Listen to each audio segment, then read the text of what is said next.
अस्सलाम वालेकुम डियर्स। अच्छा, एसएसटी जनरल एंड फीमेल का जो मॉर्निंग वाला पेपर था जो 15 सितंबर को हुआ था, इसके जो बाकी पार्ट्स थे हमने वो सॉल्व कर लिए थे। आखिरी पार्ट मैंने अपलोड किया था 5 पार्ट, और उसमें हमने इंग्लिश को डिस्कस किया था। तो वो 5 पार्ट भी आप जो है इसका प्ले लिस्ट पड़ा हुआ है SST general and female morning के नाम से। तो आज जो है आखिरी पार्ट है इसका, छठा पार्ट, पेडागॉजी से रिलेटेड जो पोर्शन है। पहले 30 MCQs हैं वो पेडागॉजी के थे। तो इस छठे पार्ट में इंशाल्लाह हम जो पेडागॉजी वाले क्वेश्चन हैं उनको डिस्कस करें। क्वेश्चन नंबर 1 है, the Muslim education system put emphasis while evaluating a student on, कि जो मुस्लिम एजुकेशन सिस्टम है वो ज़्यादा एम्फेसिस किसके ऊपर डालता है जब स्टूडेंट को इवाल्व कर रहा होता है, तो किस चीज़ के ऊपर उसका ज़्यादा फोकस होता है। तो सबसे ज़्यादा उसका जो फोकस अगर आप देखा जाए तो यहाँ पे जो मोस्ट अप्रोप्रिएट है कि वो होल पर्सनैलिटी की हर चीज़ जो उसमें लैंग्वेज स्किल्स, उसमें अचीवमेंट, उसमें मेमोरी, बाकी सारी चीज़ें देखी जाती। क्वेश्चन नंबर 2 है, when Lord Macaulay report presented in subcontinent during British rule, कि ब्रिटिश रूल के दौरान जो सब कॉन्टिनेंट था उसके अंदर जो मैकॉले की रिपोर्ट थी वो कब प्रेजेंट की गई, तो ये 1835 में, यानी फरवरी 1835 में उसकी जो रिपोर्ट थी वो प्रेजेंट। क्वेश्चन नंबर 3 है, the educational meeting of 1947 is called, कि 1947 में जो पहली मीटिंग रखी गई एजुकेशनल मीटिंग, तो उसको एजुकेशनल कॉन्फ्रेंस का नाम दिया गया, और ये तकरीबन 27 नवंबर से 1 दिसंबर तक जारी रही, जिसको आप ये कह सकते हैं सुपरवाइज़ कर रहे थे वो कायद आज़म मोहम्मद अली जिन्ना थे। तो यानी इसको किसका नाम दिया गया, 1947 एजुकेशनल कॉन्फ्रेंस। क्वेश्चन नंबर 4 है, द बुक इंटाइटल्ड असबाब बगावत हिंद वाज रिटन बाय, तो ये जो बुक थी ये सर सैयद अहमद ख़ान ने लिखी थी, जिसमें उन्होंने बगावत के बारे में जो वजूहत थी वो बताई थी। यानी 1857 के अंदर जो बगावत हुई वो उसकी क्या वजूहत थी, तो वो इस बुक में उसका तस्करा किया। क्वेश्चन नंबर 5 है, TAT इज़ अंडरस्टूड एज, ये अगर आप देखें जो TAT है ये एक टेस्ट का नाम है जिसको आप थीमेटिक अप्रिसिएशन टेस्ट का नाम भी देते हैं। अब थीमेटिक अप्रिसिएशन टेस्ट बेसिकली आप कह सकते हैं ये एक साइकोलॉजिकल टेस्ट है, ठीक है। इसमें जो पर्सनैलिटी के बारे में असेस किया जाता है, और इसमें क्या किया जाता है कि जो डिफरेंट स्टूडेंट्स हैं, कैंडिडेट्स हैं, ठीक है, उनको डिफरेंट टाइप्स की पिक्चर्स दिखाई जाती हैं, और उन पिक्चर्स दिखा कर उनको ये कहा जाता है कि इनके बारे में आप जो अपनी राय कलम बंद करें, इनके बारे में आप लिखें, ठीक है। तो वो जो पिक्टोरियल रिप्रेजेंटेशंस के ज़रिए साइकोलॉजिकली पर्सनैलिटी को असेस करने की जो टेस्ट है, टेक्निक है, उसको TAT का नाम दिया जाए। तो बेसिकली अगर देखा जाए ये कौन सी अप्रोच है ये पूछ रहा है, तो मेरे ख्याल से ये मोस्ट रिलेट क्या है, इमेजिनरी जो है, इमेजिनरी या इमेजिनेशनल अप्रोच। क्वेश्चन नंबर 6 है, Kohler and Koffka who develop insight theory of learning, यानी जो इनसाइड थ्योरी इन दो बंदों ने डेवलप की थी, तो ये कहाँ से थी, तो ये बेसिकली जर्मन। क्वेश्चन नंबर 7 है, who said that education is search for truth, यानी ये किसने कहा कि जो एजुकेशन है बेसिकली वो इसलिए की जाती है ताकि हकीकत का पता लगाया जा सके, तो ये किसने कहा था, सॉक्रेट्स ने। क्वेश्चन नंबर 8 है, teacher can blow true spirit in teaching only if he is, कि जो ट्रू स्पिरिट है बच्चों के अंदर वो उसी वक्त बेदार कर सकता है एक टीचर, कि कब, जब वो प्रोफेशनली ट्रेंड हो, adept in art of teaching, कि उसको टीचिंग का आर्ट आता हो, aware of psychological foundation of teaching, teaching की जो साइकोलॉजिकल फाउंडेशन है उसके बारे में उसको पता हो।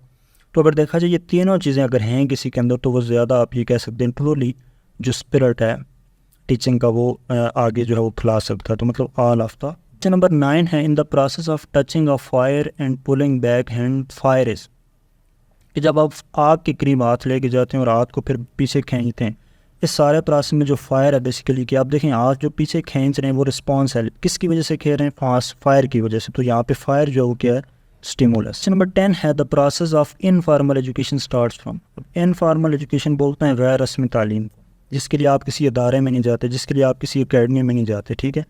यानी बचपन से ही, बर्थ से ही ये तालीम आप कह सकते हैं आप सीखना स्टार्ट हो जाते हैं। तो इनफॉर्मल एजुकेशन बेसिकली आप कह लें बर्थ से ही इसकी जो है वो शुरुआत हो जाती है। क्वेश्चन नंबर 11 है, the real fountain head of knowledge is, कि जो तालीम का असल सचश्मा है वो किसको कहा जाता है, फ़िलासफ़ी को, मॉडर्न टेक्नोलॉजी को, रेवोल्यूशन को, साइंटिफिक नॉलेज को। अगर देखा जाए जो इल्म है या जो रियल फाउंटेन हेड है नॉलेज का वो बेसिकली कुरान है, और कुरान किसकी सूरत में नाज़िल हुआ आपको पता है, वही की सूरत में या रेवोल्यूशन की सूरत में। तो जो रियल फाउंटेन हेड है बेसिकली किसको कहा जा सकता है, रेवोल्यूशन को। क्वेश्चन नंबर 12 है, which of the following is the theoretical aspect of education, कि जो तालीम का थ्योरेटिकल एस्पेक्ट है वो क्या है, साइकोलॉजी, फ़िलासफ़ी, एथिक्स, सोशियोलॉजी। तो ये आपको पता है ये कौन सा है, फ़िलासफ़ी। क्वेश्चन नंबर 13 है which of the following is the first principle of discipline. तो डिसिप्लिन का सबसे पहला प्रिंसिपल कौन सा है। अब अगर आप देखा जाए तो इसमें कुछ ये कह रहे हैं क्लीनलीनेस है, कुछ रिस्पेक्ट टू एल्डर्स कह रहे हैं, कुछ कह रहे हैं पंक्चुअलिटी। लेकिन मुझे ये लग रहा है कि डिसिप्लिन में सबसे ज़्यादा जो है इम्पॉर्टेंट वो है कंसिस्टेंसी, पंक्चुअलिटी। कोई बंदा पंक्चुअल होगा उसके बाद आप देखें वो क्लीनलीनेस की बात होगी, रिस्पेक्ट टू एल्डर्स की बात होगी। तो बहरहाल इसको आपने चेक कर लेना है। मुझे इसमें क्लीनलीनेस भी लग रहा है, पंक्चुअलिटी भी लग रहा है, ठीक है। तो बहरहाल इसको आपने चेक कर लेना है, लेकिन ज़्यादा अप्रोप्रिएट मुझे पंक्चुअलिटी लग रही है कि पंक्चुअल बंदा होगा तो ज़्यादा ये डिसिप्लिन का पहला प्रिंसिपल। क्वेश्चन नंबर 14 है give me a child and I will move him as you desire. कि मुझे एक बच्चा दें और फिर मैं उसको आपकी ख्वाहिशात के मुताबिक लेके आगे चलूँगा। ये किसने कहा था, तो ये वाटसन ने। क्वेश्चन नंबर 15 है which of the following action is not concern with learning by imitation. कि जो कौन सा ऐसा मेथड है जो आप इमिटेशन के ज़रिए लर्निंग करते हैं। इमिटेशन का मतलब क्या है कि दूसरों को कॉपी करना, दूसरों को देख के जो चीज़ कोई लर्न करना, ठीक है। दूसरों को देख ऑब्ज़र्व करके जो है उनके बिहेवियर्स को रेप्लिकेट करना, ये इमिटेशन का नाम। तो ये कह रहा है कौन से इसमें ऐसा है जो इमिटेशन से कंसर्न नहीं है। Solving the problems of mathematics. तो अगर देखा जाए ये वाला प्रोसेस जो है इसमें आप किसी दूसरे को कॉपी नहीं कर सकते, बल्कि एग्जैक्ट जो रूल्स प्रिंसिपल्स हैं कोई भी मैथमेटिक्स जो प्रॉब्लम है उसको सॉल्व करने का आप उसी हिसाब से सॉल्व करेंगे, ठीक है। Copying the work of other people, observation of the people doing work, repeating the methodology of doing work. अब ये तीनों आप देखें इमिटेशंस में आ रहे हैं, लेकिन जो मैथमेटिक्स के क्वेश्चंस हैं, प्रॉब्लम्स हैं, उनको आप किसी दूसरे को कॉपी करके सॉल्व नहीं कर सकते, बल्कि वो आपने साइंटिफिक जो रूल्स या मेथड्स हैं उन्हीं के हिसाब से उनको सॉल्व। क्वेश्चन नंबर 16 है मोटिवेशन इज़। कि मोटिवेशन क्या है। मोटिवेशन कहते हैं बेसिकली जो आपकी इंटरनल स्टेट होती है, जो इनर स्टेट होती है, जो इनर एक डिज़ायर होती है, डिराइव आप ये कह लें, जो आपके अंदर यानी एक फ़ोर्स का काम करती है, जो आपको मोटिवेट करती है, जो आपको पुश अप करती है, कोई भी जो आपका गोल होता है उसको अचीव करने में, ठीक है। तो वो इनर जो स्टेट होती है किसी भी इंडिविजुअल की, वो क्या कहलाती है, मोटिवेशन। नंबर 17 है who was the founding father of classical conditioning. जो क्लासिकल कंडीशनिंग थी ये किसने दी थी, पेवाल्व ने। पूरा नाम इसका क्या था, इवान पेवाल्व। तो ये एक रशियन फिजियोलॉजिस्ट था।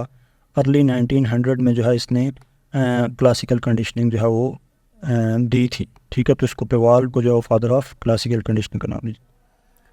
क्वेश्चन नंबर 18 है द डल चिल्ड्रन रिक्वायर।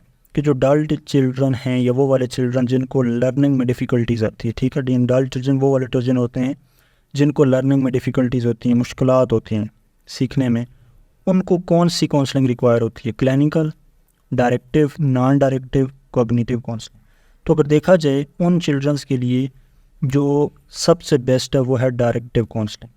अब डायरेक्टिव और नॉन डायरेक्टिव दो काउंसलिंग की टाइप हैं। डायरेक्टिव काउंसलिंग वो वाली काउंसलिंग होती है जिसमें मुकम्मल तौर पर डायरेक्शन की ज़रूरत होती है, मुकम्मल गाइडेंस की ज़रूरत होती है। इसमें अगर आप ये कह लें जो चिल्ड्रन है वो ये टेक्निक चिल्ड्रन सेंटर नहीं होती बल्कि काउंसलर सेंटर्ड होती है।